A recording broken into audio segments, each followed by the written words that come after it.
ताज्जुब है यार। जर्जीस साहब मोदी और योगी के खिलाफ बोले तो केस नहीं होता है, और हम अपने किसी मुसलमान भाई के खिलाफ बोल दें तो केस हो जाता है। और वही लोग केस करते हैं बीजेपी और आरएसएस वाले के, तुम इस आदमी के खिलाफ क्यों बोले, इसका मतलब क्या है? तसव्वुर करिए आप, हुकूमत के खिलाफ बोलूं तो केस नहीं होता है, और जो लोग हुकूमत की मदद कर रहे हैं उनके खिलाफ अगर बोल दूं तो केस होता है। इसका मतलब क्या है? हम दूध पीते बच्चे नहीं हैं, बहुत अच्छी तरह समझते हैं। इतनी अकल है मेरे अंदर, ये मालूम है जो लोग हम ही जैसे किसी मुसलमान से जुड़े हुए हैं उनको बुरा लग रहा होगा, मौलाना साहब हमारा खेल खराब करने आ गए। खेल जो गंदा खेल खेला गया है बिहार और की सरजमीन पर, अल्लाह से दुआ है कि अल्लाह उस खेल से हमारी बंगाल की सरजमीन को पाक व साफ रखना। पूरे हिंदुस्तान में कहीं प्रोग्राम नहीं, बंबई वाले कहते नहीं मौली साहब अभी नहीं बुला सकते, यूपी में एक प्रोग्राम नहीं हो रहा है, और बिहार वाले तो आज ही आए थे प्रोग्राम लेने के लिए। हमने कह दिया भैया मैं नहीं करूंगा बिहार में, और बंगाल अभी चल रहा, पूरे हिंदुस्तान के अंदर भी सिर्फ बंगाल चल रहा। अल्लाह का शुक्र है, ये अल्लाह की रहमत है मेरे भाइयों। आप खुशनसीब हैं, खुशनसीब।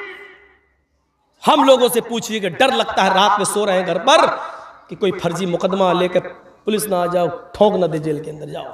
और एक बार जब कर दिया तो इतने केस लाद देती है कि आप जिंदगी भर जमानत नहीं करा पाएंगे, मरते रहो सड़ते रहो। ये निकले तो दूसरा, दूसरा निकले तो तीसरा, तीसरा। आपको 20 साल के बाद डिग्री मिलेगी, कोर्ट कहेगी बाइज्जत बरी, कोई जुर्म नहीं पाया गया। लेकिन 20 साल तक मौलाना जर्जी साहब जिंदा भी रहेंगे कि नहीं रहेंगे इसकी कोई गारंटी नहीं,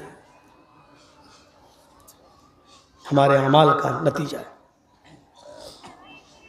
हाँ तो मेरे भाइयों क्या कह रहा था, सच्ची बात अलग होती है और दुरुस्त बात अलग होती है। मौलाना जर्जी साहब को पुलिस ढूंढ रही है लेकिन पहचानती नहीं है, पकड़ रही है। वारंट निकला जर्जी साहब का, जर्जी साहब पैंट शर्ट पहने हुए, टोपी उतारे हुए हैं, और उन्हीं के पास पुलिस आके पूछ रही है मौलाना जर्जीस को देखा?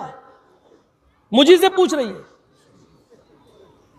और मैं बहुत सच्चा इंसान, मैं चाहता हूं कि झूठ भी ना बोलूं और नाम भी ना बताऊं। अब ऐसा कौन सा रास्ता इस्तेमाल करूं? तो मौलाना जर्जीस ने 2 कदम पीछे हट गए। पुलिस वाले से पूछा जी क्या कह रहे हो? 2 कदम हट गए हो। फिर पुलिस वाले से पूछा जी किसको पूछ रहे हैं? मौलाना जर्जीस को देखा? अभी तो यहीं थे। 2 कदम हम हट गए और फिर हाँ क्या पूछा आपने? कहा मौलाना जर्जीस को देखा? हाँ अभी तो यहीं थे। अब वो क्या समझा, अरे अभी थे, पकड़ चल बच गए। झूठ नहीं है, हकीकत देखा जाए दिमाग से सोचो तो ये झूठ नहीं है, लेकिन कुरान और हदीस की रोशनी में देखा जाए तो ये झूठ है। ये झूठ है क्योंकि उसने मौलाना जर्जीस को पूछा और आप जानते हैं कि वो क्या पूछ रहा है और किसको पूछ रहा है। आपका जवाब सीधे सीधे ये होना चाहिए था कि हाँ मैं ही हूं। आपने कहा अभी तो यहां थे।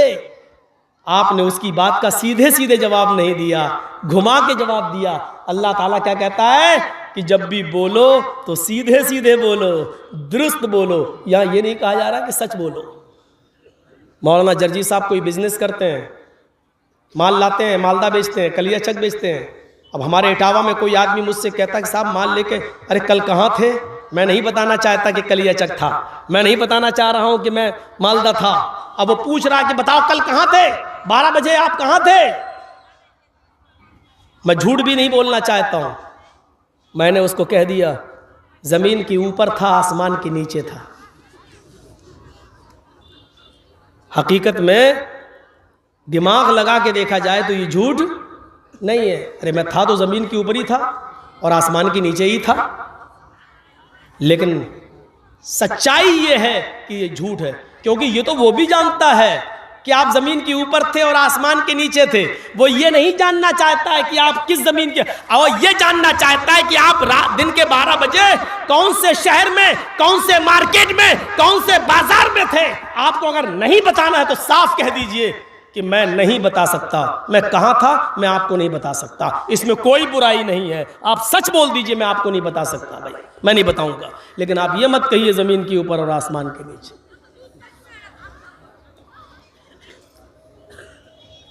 इस तरीके से बहुत से लोगों ने बहुत से मसले हल कर दिए, बहुत से बड़े बड़े मसले हल हो गए।